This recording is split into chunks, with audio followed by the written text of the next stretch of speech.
Hey y'all, the elevator one here again. And about 2 days ago, I put up a community post asking y'all if there were any matches that had stuck out to you in some way for some reason. Not necessarily your favorite match of all time, but just one you saw and you just couldn't get out of your head for a while. And I want to thank you all for all the responses I got on this post. Usually I get about like 3 or 4 responses from like the same people, which I appreciate. But this one I got a lot more than I expected from different people I haven't seen respond before. So I really appreciate that. And let's get to Danko Miraiza, sorry if I mispronounced that, I probably did, said, "It's Will Ospreay versus Kyle Fletcher steel chair for me, bro, because I couldn't get the Spanish Fire off the cage in my mind." I'm just reading the typos for gags, but I know exactly what you mean. And I felt the exact same way when the match first happened, bro. So I got to watch Revolution like 3 times, like within less than a month, because I watched it with my homie in my house, and then my dad was out of town, so when he came back, I watched it again with him, and then my sister missed it, so then I rewatched it for a third time with her.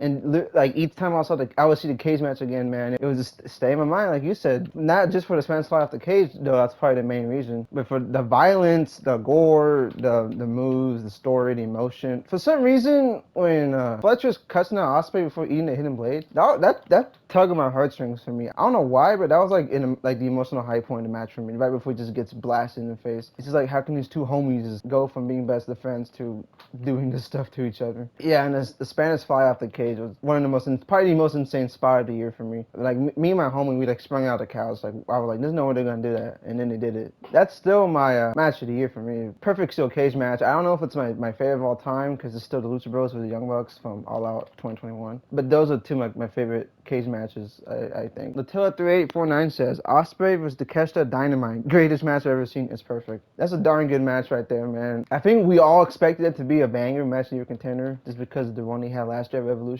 And this one did not disappoint. The double 1 count, man, that again stayed in my head for a while. Just chills every time I rewatch that bit of the match, which is pretty often. I just go on YouTube and watch that 20 seconds like over and over again. I do prefer the one at Revolution last year over the Dynamite one. Just, that one got more reactions out of me. That one I found like just to be more like unbelievable, more epic than the Dynamite one. And it's also crazy that Ospreay wrestled that match on Dynamite, and just like the steel cage match that was just mentioned earlier, countless of other bangers he wrestled while having that neck injury he mentioned before he went out before Forbidden Door. So it's crazy. Spanish fly off the cage, the catch the match, Hangman Double or Nothing, just other countless classics he had with a bum neck. If that doesn't convince you he's one of the best wrestlers of all time, I don't know what will. Leia Star Scream Cameron 724 said, the absolutely unhinged War Dogs vs United Empire cage match in New Japan was Ospreay's last match in that company. It just keeps getting wilder and wilder by the end when the entire ring is destroyed. Never seen anything like that in my life. I have the same feelings about the match as you do.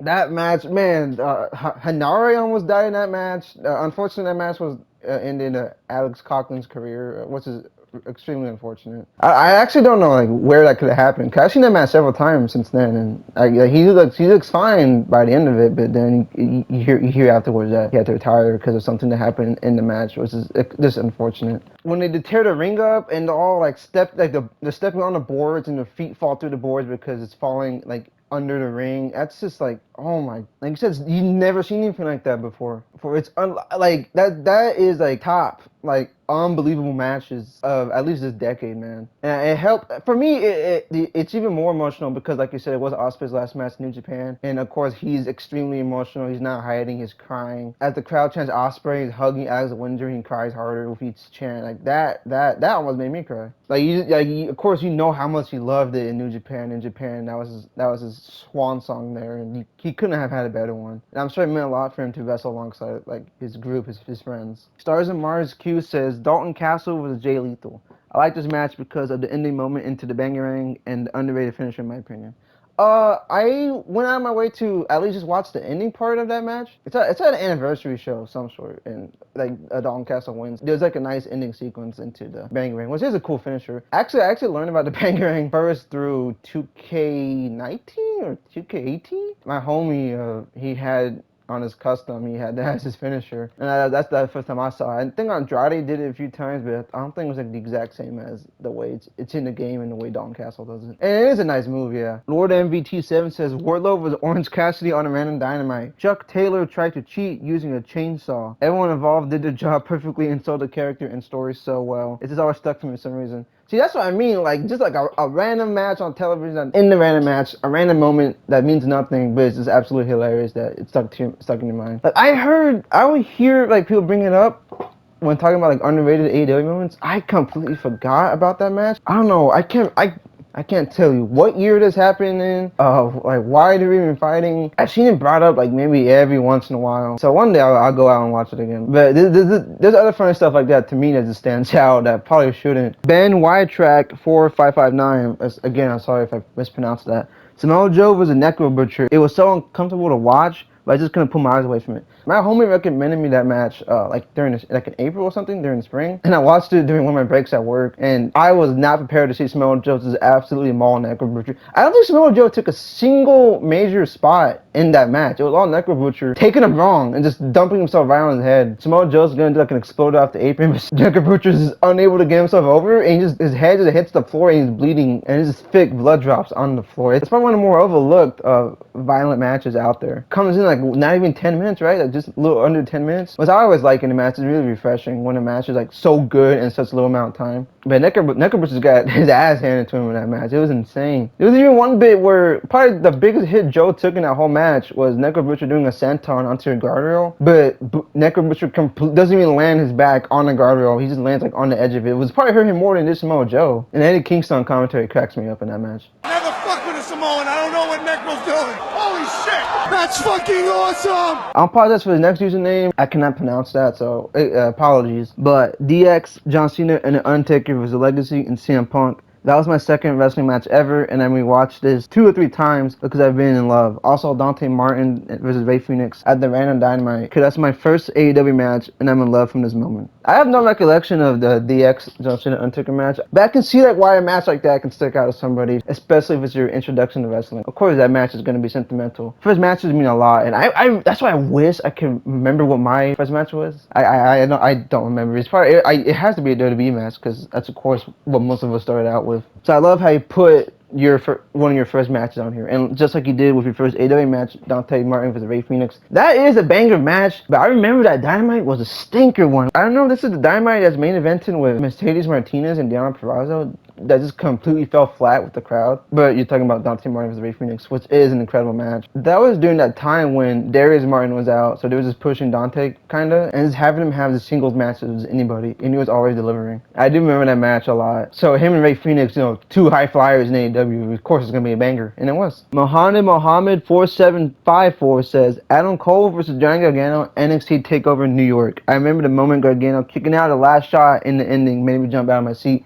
Me too, man. That was my favorite match of all time until Forbidden Door 2023 when Omega fought Ospreay in the rematch. That last shot, kick out, man, was insane. The high-low, total elimination, whatever they called it, that kick out was crazy. Adam Cole was just putting a smackdown to Gargano, and he was just not having it. And this just speaks volumes of how strong of a babyface Gargano was and how good he was as a babyface in NXT. Well, the crowd went in there, probably like 70% wanted Adam Cole to win, 30% for Gargano. By the end of the match, man, it's either flipped around or most or all the crowd wants Gargano to win, just through his amazing performance in that match. And I was like top Gargano fan that time, and him finally winning the titles, that was like probably one of my first like emotional moments in wrestling that just stuck with me, that pulled on my heartstrings, that almost brought tears in my eyes. I wasn't super young. I was already in high school when that match happened, but wrestling at that time just didn't hit you like that. At least in WWE, because that's mostly what I was watching. So that match really stuck out to me because of the emotional high points, because of, like you said, that last near fall from the last shot. But the match is just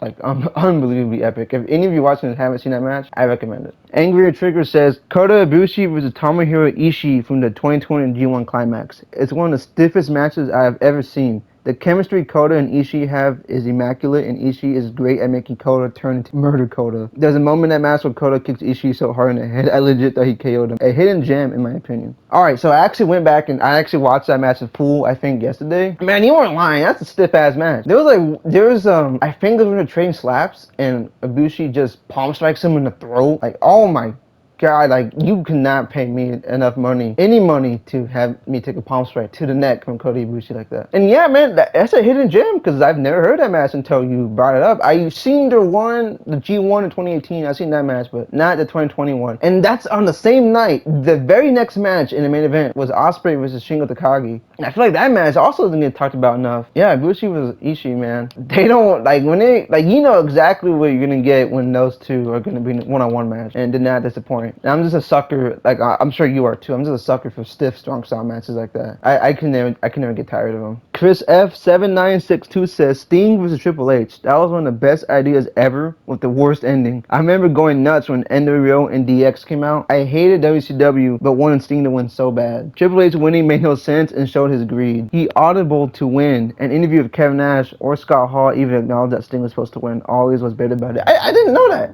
I didn't know that. That surprised me, of course, because Triple H. But I did not know Sting was supposed to win. I went into it expecting Sting to lose. Actually, what was it, 2015? So I was 10 maybe when this match happened, this WrestleMania happened. And I was hyped just cause, like, I knew, like, how big the match was, but I just had, like, no, like, I had no knowledge of WCW. I didn't know who Sting was until he came out of Survivor Series. I heard the name, my dad loves him, but I just didn't know anything about his prior work in WCW. And I can't remember who I wanted to win, but I was just such a Triple H mark growing up that I actually liked him winning, which is probably like a hot take. But, you know, now getting older, I learned that, like, you know, he wasn't, like, willing to put guys over, and I didn't even know that Sting was supposed to win until you said otherwise. And yeah, when DX and Triple H, when DX and NWO came out, I recognized that, you know, ignorant 9-year-old me or 10-year-old me even recognized, like, oh man, it's a big moment. And they fought at ringside. I think Sting did, like, a crossbody to everybody. And yeah, even you know, again, ignorant 10-year-old me, when Triple H won, I was like, maybe Sting should have won that, you know, and maybe Sting should have won that. Maybe Triple H should have taken the L here. And of course, like, my dad loved Sting, and he was not happy about Triple H. He never liked Triple H, so he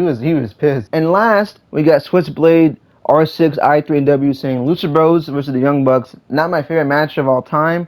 I've seen a few better ones, but that probably I have watched the most. And I asked him, like, what specific one, because there's like a dozen of them. He said the Steel Cage one I mentioned earlier. Man, I get goosebumps every time I watch the Avalanche Canadian Destroyer. I don't know why. It's just so perfectly done. The sound the ring makes. JR and commentary, like, can you believe what we're seeing? Like, that just always gives me chills, man. It's that whole match. It's a shame that Lucha Bros went to WWE, but I don't let that stop me from just, like, still being in love with what they did in AEW, including that match. Them when they were so over at that time, them winning with that monster pop was just one of my favorite moments in early AEW. Yeah, that match still to this day sticks out of my mind. I know you said it's not one of your favorites, but it is one of my favorites of all time. Like, you can't, that's like peak AEW right there. And that was perfect. They had that match because that was, you know, when Punk wrestled Darby Allin on his AEW debut. So, like, if you're coming back to wrestling because, you know, Punk's back and you're like, what's the AEW about? Lucha Bros with the Young Bucks and Steel Cage would tell you everything AEW is about and just hook you right in. Alright, that's it for this video, guys. I might do, like, a part 2 to this soon. This was fun to look at y'all's responses and to see, like, what matches, again, aren't y'all's favorites, but just stuck out in y'all's head. Because that question just kind of came to me randomly. Like, that night I posted it was, like, literally a minute after I thought about it myself. Because I have, like, just little weird random wrestling moments that stick out to me. So I'm like, I'm asking my viewers, like, do you have anything like that? So again, I appreciate all the responses I got in such a short amount of time. And if you want to see another video like this with similar topics, just let me know. And I'll see you all in the next one. Thank you all for watching.